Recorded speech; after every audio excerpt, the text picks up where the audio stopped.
My name is Olivia Bennett.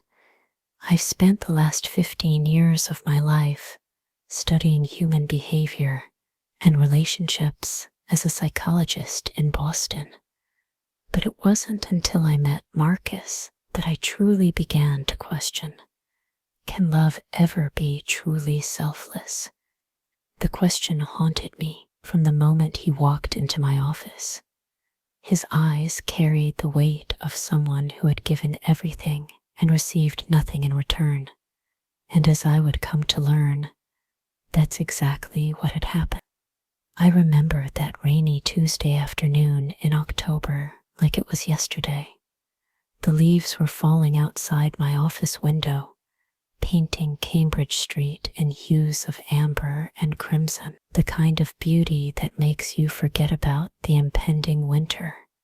Marcus Williams was my last appointment of the day, a referral from a colleague struggling with boundaries and self-worth after a difficult relationship. The notes said, nothing I hadn't seen 100 times before, or so I thought.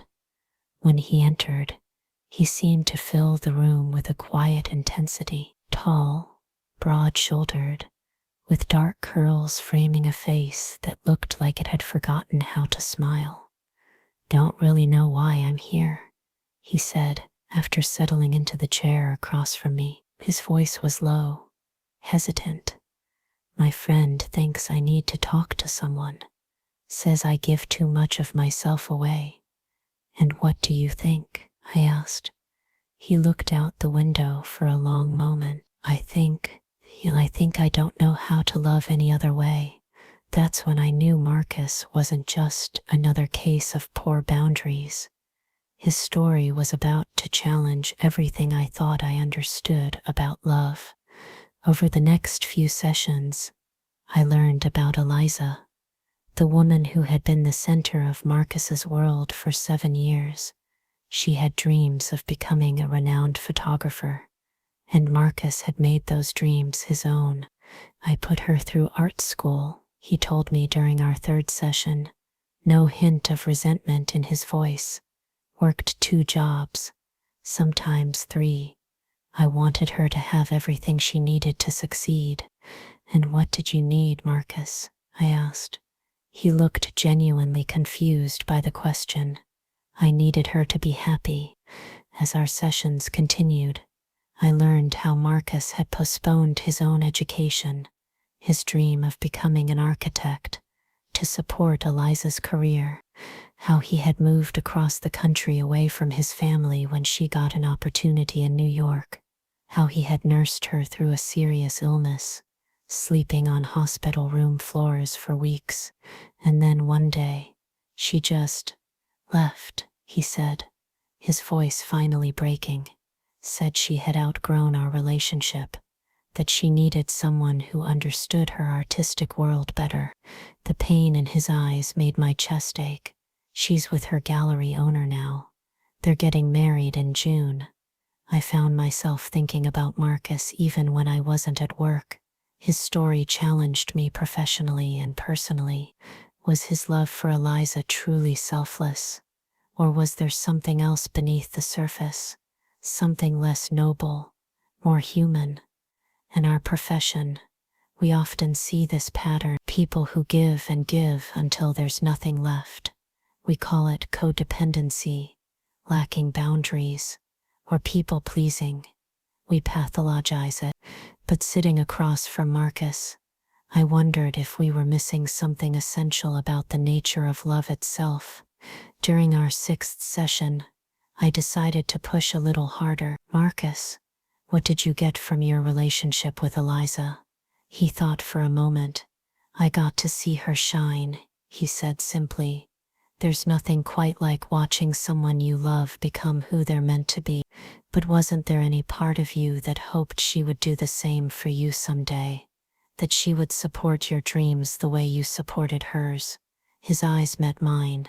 "Of course, I'm human." And then he smiled. It was the first real smile I'd seen from him, and it transformed his face. "But that's the thing about love, isn't it? It's never really we always want something in return, even if it's just the joy of seeing them happy. His insight struck me. Was he right? Is love always, at some level, a transaction? Even at its most generous, do we always expect something in return? The question followed me home that evening. As I prepared dinner in my quiet apartment, I thought about my own past relationships. Had I ever loved without expecting anything in return? Even appreciation, even acknowledgement? I thought about my ex-husband, David. We'd been college sweethearts, married young. When his tech startup began to take off, I had been supportive, understanding of the long hours and missed anniversaries, but I had also basked in his success, enjoyed the lifestyle it provided. And when he had an affair with his marketing director, I felt not just heartbroken but cheated, as if my investment hadn't paid off. Was that love? Or was it just a more socially acceptable form of trading? The following week, Marcus arrived at our session looking different. There was a new energy about him. I enrolled in night classes, he announced before even sitting down. For architecture, it's just basic courses for now, but it's a start. I felt a surge of pride that's upstart. I felt a surge of pride that's intensity. That's wonderful, Marcus. What prompted this decision? He shrugged. Our conversations, thinking about what I really want. He paused, and I realized something else, something about Eliza. I waited, giving him space to continue. I told myself I loved her selflessly, that I just wanted her happiness, but that wasn't entirely true. His hands twisted together in his lap. Part of me needed to be needed. Loved playing the hero. It made me feel worthwhile. He looked up, his eyes vulnerable but clear. Is that terrible? Then it makes you human, Marcus, I said softly. We all have needs, even when we're given. Over the next few months, I watched Marcus slowly rebuild his life. He excelled in his classes, reconnected with old friends, started going to the gym again. Each week, he seemed more present, more himself, and each week, we returned to our philosophical discussions about the nature of love. I've been thinking, he said, one day in early spring, about that question you asked me in our first session. Can love ever be truly selfless? Hypersa. The cherry blossoms were blooming outside my window now, the world reborn after winter's long sleep. And, I prompted, I think maybe we're asking the wrong question. His fingers drummed thoughtfully on the armrest. Maybe love isn't supposed to be selfless. Maybe it's about finding the balance between giving and receiving. I nodded, feeling something shift inside me. Go on, Hypersa. Think about nature, he continued, his face animated with insight. Nothing exists in isolation. Everything is an exchange. Plants take carbon dioxide and give oxygen. Bees take nectar and spread pollen. Even at the cellular level, there's always this reciprocity. He leaned forward. What if that's not a flaw in love, but its design? What if love is meant to be an exchange, not a one-way street? Hypersa. His words resonated with something I had been feeling but couldn't articulate. So you're saying true love isn't selfless love? I'm saying true love might be honest love, he replied, acknowledging that we have needs too, that we're not just giving, we're also receiving, and that's okay. Hypersa. As our session ended that day, I realized that Marcus was teaching me as much as I was teaching him, perhaps more. It was around this time that I began to notice something else, something unexpected and professionally complicated. I was developing feelings for Marcus. had not just appreciation for his insights or pride in his progress, but something deeper. I found myself looking forward to our sessions more than any others, thinking about him during my free time, wondering what he would think about books I was reading or movies I watched. Of course, I knew the ethical boundaries of my profession, knew that acting on these feelings would be a violation of trust and professional standards. So I did what any responsible therapist would do. I consulted with my own supervisor, Dr. Eleanor Reed. "You need to refer him to another therapist," she said after I explained the situation, careful to maintain Marcus's confidentiality while conveying my ethical dilemma. "It happens sometimes. It doesn't make you a bad therapist, just human." The following week, I explained to Marcus that I would need to refer him to a colleague. I gave the standard explanation about therapeutic fit and fresh perspectives. He studied my face for a long moment. "Is that the real reason?" he asked quietly. I took a deep breath, knowing I owed him honesty. "No," I admitted. "The real reason is that I've developed feelings that make it inappropriate for me to continue as your therapist." To my surprise, he smiled. "I felt it too," he said. "The connection. I just didn't think. You're my therapist, which is exactly why we need to end our therapeutic relationship," I explained. "It's an ethical boundary I won't cross." "No." We sat in silence for a moment, the weight of possibilities between us. "So what happens now?" he finally asked. I handed him the card of a trusted colleague. "Doc Michaels is excellent. She can continue the work we've been doing." I hesitated.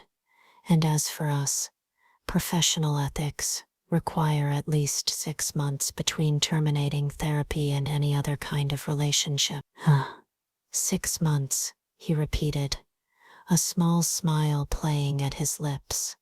"That gives me time to finish this semester. Maybe find a better apartment."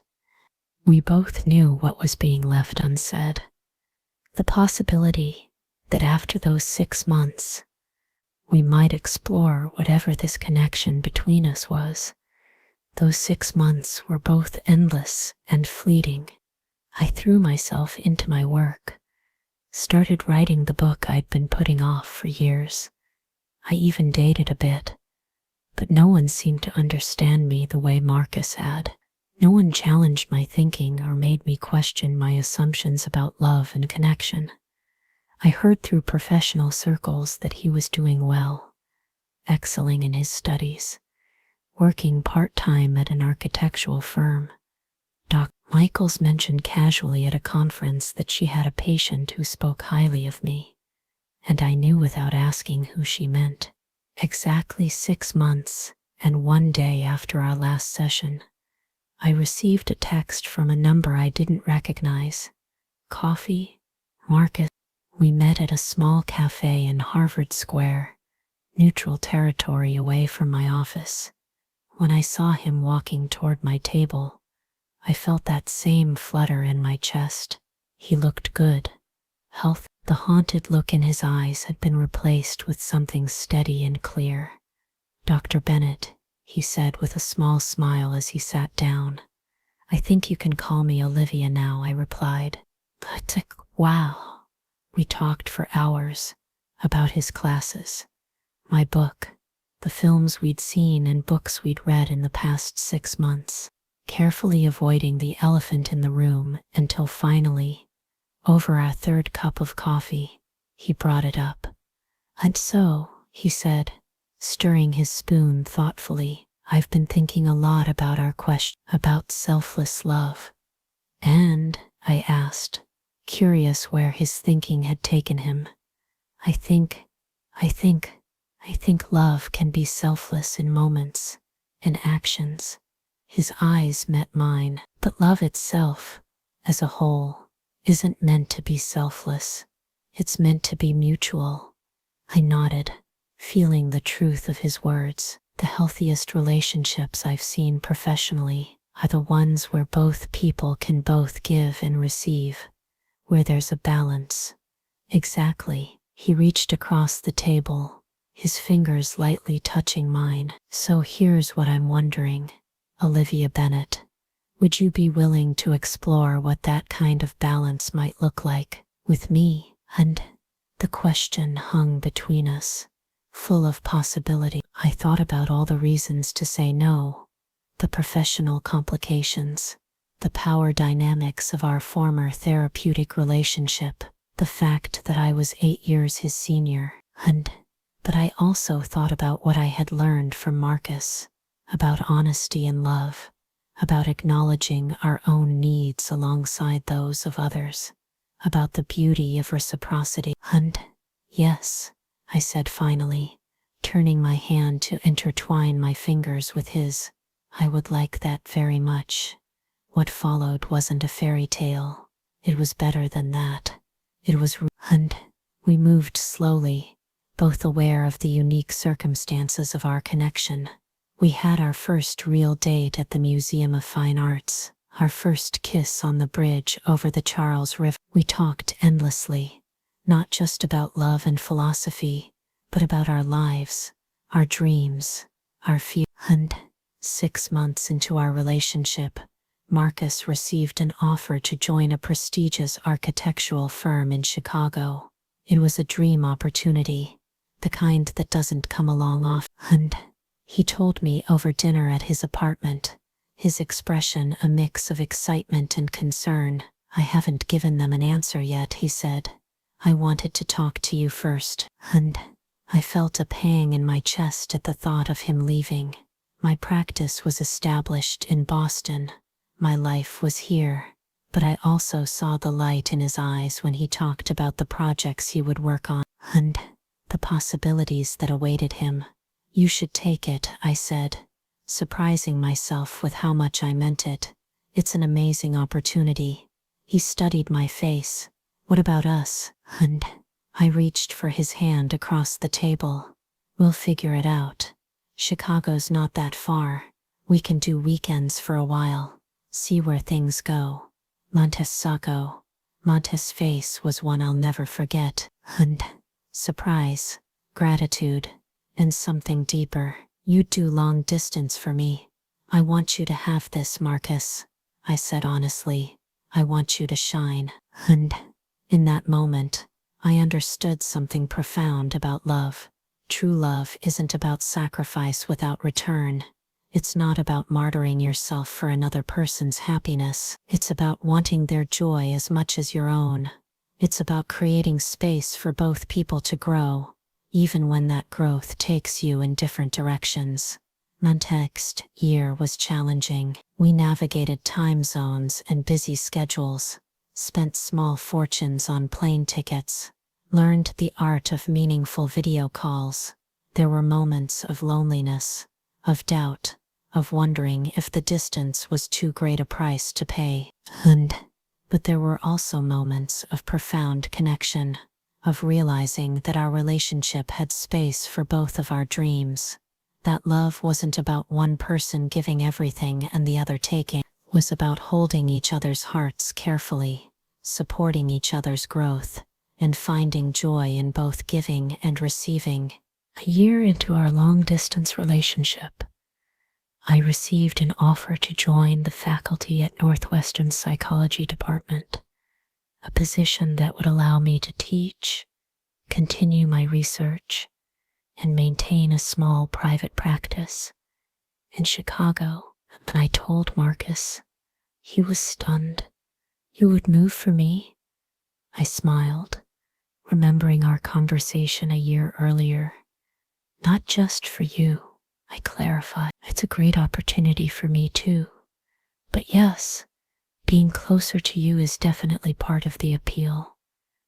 We moved in together that summer, finding a beautiful apartment overlooking Lake Michigan. Our life together wasn't perfect. We had disagreements, misunderstandings, moments of frustration, But underneath it all was a foundation of mutual respect and understanding that I had never experienced before. 3 years later, on a crisp autumn evening, much like the one when we first met, Marcus proposed. We were walking through Millennium Park, the city lights reflecting off the bean, when he stopped and turned to me. "Olivia Bennett," he said, taking both my hands in his, "you showed me what real love looks like. Not perfect or selfless, but honest and balanced. You taught me that it's okay to have needs, to want things for myself. And you showed me that true partnership means making space for both people to grow." He dropped to one knee, pulling a small velvet box from his pocket. "I want to spend my life growing with you. Will you marry me?" Through tears, I said yes. Our wedding was small and intimate. Just close friends and family gathered in the botanical gardens. Dr. Michaels was there, beaming proudly, and so was my supervisor, Dr. Reed, who whispered, "I've never been so happy to have a referral work out well." In my vows, I spoke about what Marcus had taught me about love. "You showed me that love isn't about one person diminishing themselves for another's benefit. It's about two people standing tall together, supporting each other through life's challenges, celebrating each other's victory. It's about giving and receiving in equal measure." In his vows, Marcus spoke about journey. "From the moment I walked into your office, I was on a path back to myself. You helped me see that loving someone doesn't mean losing yourself. It means finding a partner who wants you to be fully, authentically you." Now, 5 years into our marriage, I still think about that question that brought us together. Can love ever be truly selfless? I watch Marcus sketching at his drafting table, completely absorbed in his work. I see the buildings he has designed standing proud against the Chicago skyline. I feel the warmth of his arms around me at night, and I think that perhaps the answer doesn't matter as much as the question itself. What matters is that we keep asking, keep examining, keep growing in our understanding. What matters is that we've created a love that has room for both of us to be whole people, with needs and dreams and desires that sometimes align perfectly and sometimes don't. What matters is that we've learned to dance in the space between selflessness and self-interest, finding a rhythm that works for us, a love that is honest about its expectations, that acknowledges its need, that finds joy in both giving and receiving. And maybe that's the closest we ever get to selfless love. Not a love that demands nothing in return, but a love that is honest about what it needs. A love that gives freely and receives gratefully. A love that creates space for two people to grow together, supporting each other's dreams even when those dreams take unexpected turns. Marcus enters the room now, coffee mug in hand. He places it beside me and kisses the top of my head. "Still working on that book?" he asks. I nod, smiling up at him. My book about love and trauma and healing is almost finished. Our story woven throughout its pages, along with the stories of countless others I've worked with over the years. "Want to take a break? Walk by the lake," he suggests. "It's beautiful out today." I save my work and stand, stretching muscles tight from sitting too long. "I'd love that," I tell him, meaning it complete. As we walk hand in hand along the lake shore, the fall breeze crisp against our faces, I think about how far we've both come, how much we've learned, how much we continue to learn every day. Can love ever be truly selfless? Perhaps not. But perhaps that's exactly as it should be. Perhaps love, at its best, is a beautiful balance of giving and receiving, of holding and being held, as seeing and being seen. And in that balance, we find something more meaningful than selflessness. We find connection. We find growth. we find a love that honors both people's needs and desires. A love that is honest, a love that is whole, a love that, in its imperfect, human way, is perfect for us.